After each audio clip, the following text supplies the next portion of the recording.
Unti-unting, naging parte na ang aso ng kanilang buhay. Pinangalanan din siya ni Robert na Stubby. Dahil meron na siyang pangalan. Sobrang natuwa si Stubby. Ngayon, biglang dumating ang general. Nang makita si Stubby, nagalit siya dahil kampo raw ito at hindi zoo. Tinanong kung saan galing ang aso.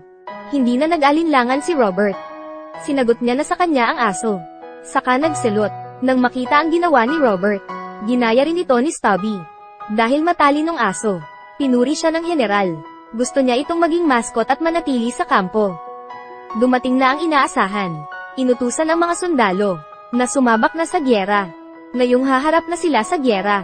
Nakaramdam si Robert ng takot. Mabuti at nandoon si Stubby. Parang nakaramdam si Robert ng pagkakalma. Naglakbay ng malayo. Nakarating na sila sa digmaan. Malala ang lugar na iyon. Naamoy pa sa paligid ang kamatayan. Hindi sila tuloy mapalagay. Ang mga kasama